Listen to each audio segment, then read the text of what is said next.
नमस्कार दोस्तों, आप सभी का स्वागत है आपके अपने YouTube चैनल AR एकेडमी में। आपने पिछले वीडियो में देखा जेनेटिक्स के बारे में, जिसमें हमने आपको बताया था इंट्रोडक्शन के बारे में। अब हम बात करेंगे जेनेटिक्स की हिस्ट्री के बारे में। तो हम बात करते हैं हिस्ट्री के बारे में कि जेनेटिक्स की जो है शुरुआत कहाँ से हुई थी। हमने आपको पहले वीडियो में बताया था कि जेनेटिक्स टर्म जो है वो दिया था विलियम बेटेसन ने, ठीक है। फादर ऑफ जेनेटिक्स कौन है? Gregor John Mendel. तो अभी हम बात करते हैं थोड़ा सा और पीछे जाके स्पॉन्टेनियस जनरेशन से।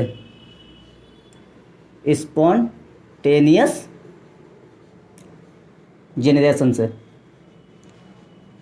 स्पॉन्टेनियस जनरेशन का क्या मतलब होता है कि the origin of living things from the non living matter is called spontaneous generation. Origin of living things from non living matter, ठीक है। ये जो था ये थी थियरी ऑफ स्पॉन्टेनियस जनरेशन की। तो इसको सबसे पहले सपोर्ट किया था अरिस्टोटल ने, अरिस्टो जिनको हम लोग कहते हैं, उन्होंने सबसे पहले सपोर्ट किया था। उसके बाद काफ़ी साइंटिस्ट आए जिन्होंने उसको सपोर्ट किया था, लेकिन एक साइंटिस्ट हुए थे रेडी एंड स्पेलेंजनी ने, रेडी एंड स्पेलेंजनी, जिन्होंने इस थियरी को गलत बताया था। इन्होंने सबसे पहले कहा था कि थियरी ऑफ स्पॉन्टेनियस जनरेशन जो है वो गलत है, लेकिन इन्होंने कोई जो है एक्सपेरिमेंट के साथ नहीं बताया था। उसके बाद साइंटिस्ट आए थे Pasteur and Tyndall, Pasteur and Tyndall ने, इन्होंने conclusively proved that spontaneous generation जो है वो गलत है। इन्होंने जो कहा था first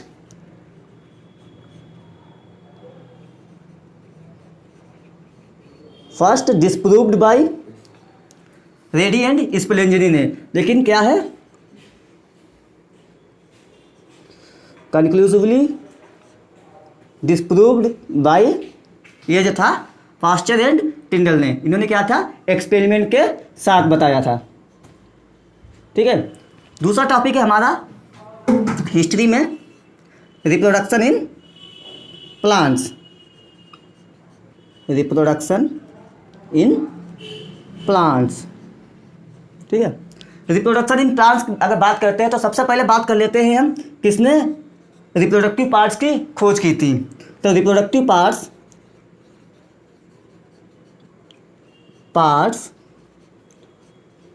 discovered by Grew, GREW, Grew. इन्होंने क्या खोजा था? स्टेमन को, किसमें? मेज में, स्टेमन को मेज में खोजा था। उसके बाद बात करते हैं reproductive part discovered by Grew, sexual reproduction discovered by Camerarius. ये क्वेश्चन बहुत पूछा जाता है ग्रीव और कैमेरियस के बारे में। अगर आप प्लांट साइंस से JRF कर रहे हैं, अगर आप हाई लेवल पर देते हैं तो इसमें ये पूछा जाता है। उसके बाद बात करते हैं हम एमी की। इन्होंने क्या बताया था? Entry of pollen tube into the ovary, ठीक है। ये क्वेश्चन भी काफ़ी आता है। उसके बाद आता है double fertilisation discovered by, double fertilisation was discovered by Strasburger,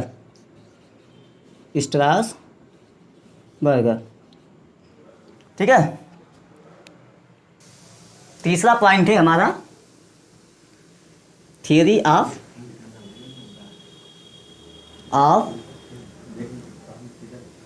प्रीफॉर्मेशन।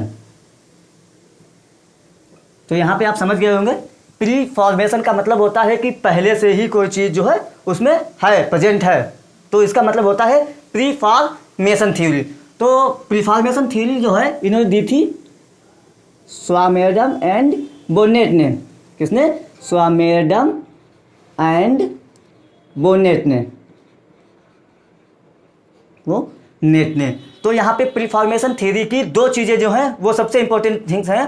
पहली है कि थ्योरी ऑफ प्रीफॉर्मेशन किसने दी थी? स्वामेरडम एंड बोनेट ने। दूसरी क्या है कि प्रीफॉर्मेशन थ्योरी का मतलब होता है कि सेल्स में या एक्स में, यानी मतलब वो कहना होता है सेल्स या स्पर्म्स में जो है पहले से ही कोई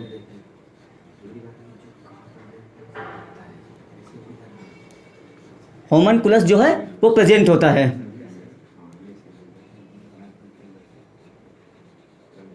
होमनकुलस जो है वो प्रेजेंट है। तो ये हो गया हमारा थ्योरी ऑफ प्रीफॉर्मेशन। अब हम बात करते हैं थ्योरी ऑफ इपिजेनेसिस की।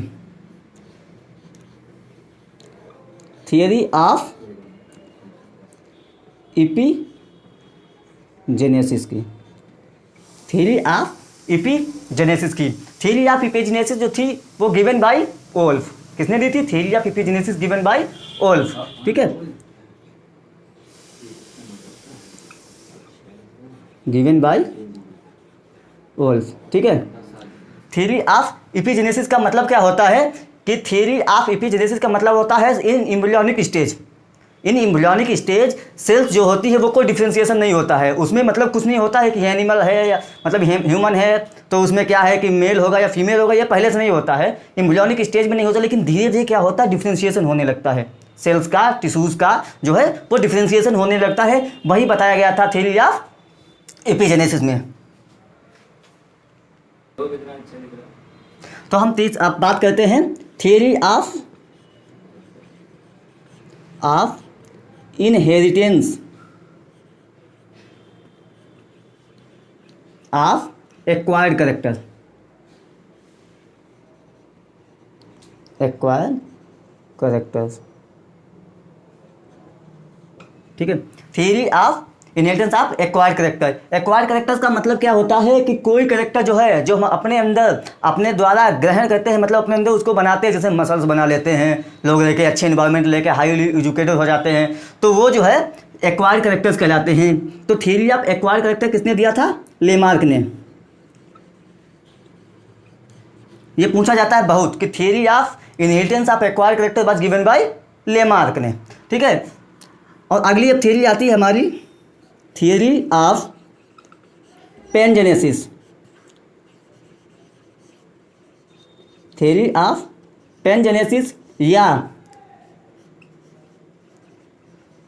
Theory of organic evolution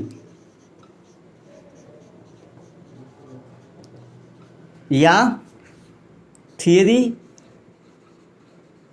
of गैम्यूल्स या सर्वाइवल ऑफ द फिटेस्ट। ये बहुत बढ़िया क्वेश्चन है और ये सर्वाइवल ऑफ द फिटेस्ट ये शायद मैक्सिमम जो है बहुत कम लोगों को पता होगा। तो हो सकता है आप इस पर जरा ध्यान दीजिए कि सर्वाइवल ऑफ द फिटेस्ट किसने दी थी? डार्विन ने। किसने दी थी? डार्विन ने। काफ़ी फेमस साइंटिस्ट रहे अपने समय में। तो इन्होंने जो है theory of pangenesis, theory of organic evolution, theory of gemmule, survival of the fittest जो है दी थी। तो डार्विन ने एक बुक लिखी थी जिसका नाम है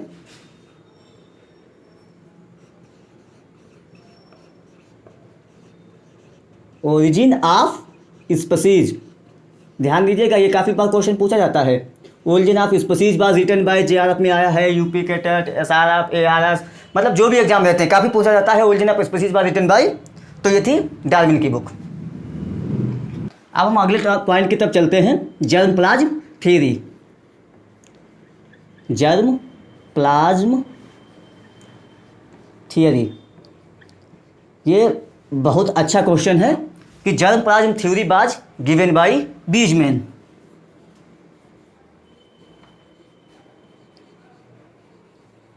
किसने दी थी? जर्म प्लाज्म थ्योरी किसने दी थी? बीजमैन ने। तो जर्म प्लाज्म थ्योरी जो है वो बीजमैन ने दी थी। इन्होंने दो जो प्रीवियस थ्योरी थी, theory of inheritance of acquired character और थ्योरी ऑफ पेनजेनेसिस को इन्होंने जो था वो ख़त्म कर दिया था, क्योंकि थ्योरी ऑफ वो क्या नाम है, acquired character theory of pangenesis. इन्होंने क्या बताया था कि कैरेक्टर जो है कोई अगर हम अपना गेन करते हैं अपने द्वारा तो वो जो है नेक्स्ट जनरेशन में ट्रांसमिट होता है। जबकि जब जर्मप्लाज्म थ्योरी आई थी बीच में इनकी, इन्होंने 22 जनरेशन तक माइस की जो थी पूंछ काटी थी, लेकिन हर प्रत्येक जनरेशन में उसके बाद फिर वो है आ जाती थी। तो उन्होंने जो था उस थ्योरी को डिस्प्रूव कर दिया था कि जो था। तो यहाँ पे क्वेश्चन एक बनता है, theory of germplasm given by Weismann, ठीक है। Theory of inheritance of acquired character and theory of pangenesis was disproved by Weismann. और बीजमैन ने कौन सा ऑर्गेनिज्म लिया था उस थ्योरी को डिस्प्रूव करने के लिए, या तो ये था माइस। यहाँ पे आता है माइस और रेट, दोनों ऑप्शन रहेंगे, तो आपको जो है माइस पे ध्यान देना है। अब हम बात करते हैं अगले पॉइंट की तरफ, लॉज ऑफ मेंडल।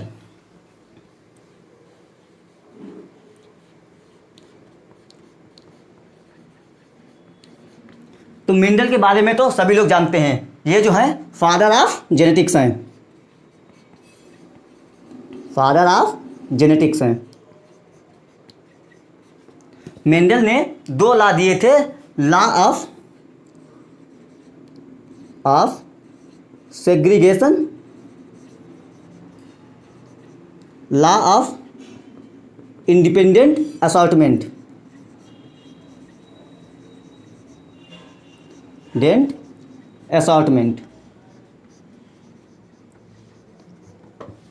ठीक है। इन्होंने 2 लॉ, इन्होंने लॉ तो दिए थे काफ़ी, लॉ ऑफ डोमिनेंस भी दिया था, ठीक है। तो लॉ ऑफ डोमिनेंस क्या है, ये एक हाइपोथेसिस है, इसका जो है प्रैक्टिकली नहीं है, मतलब प्रैक्टिकली प्रूव तो है लेकिन उसका कोई मतलब नहीं है। तो 2 लॉ इंपॉर्टेंस जो है वो है law of segregation, law of independent assortment. बात करते हैं मेंडल की, तो मेंडल बॉर्न कब हुए थे, 22 जुलाई 1822 में, 22 जुलाई 1822 में। डेथ कब हुई थी इनकी,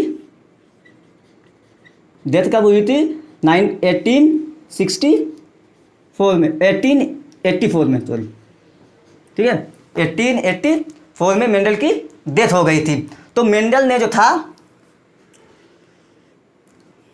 ये जो 2 लॉ हैं ये जो इन्होंने जो दिए थे 1964 में, 8 फरवरी एंड 8 मार्च, ये कहाँ इन्होंने दिया था, natural history society, natural history society कहाँ पे है, ब्रून, चेकोस्लोवेकिया,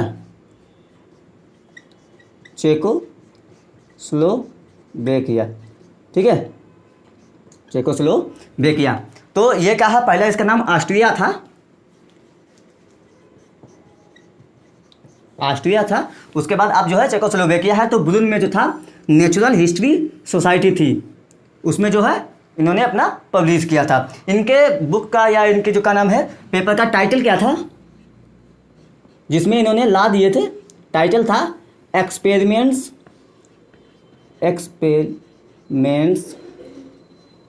इन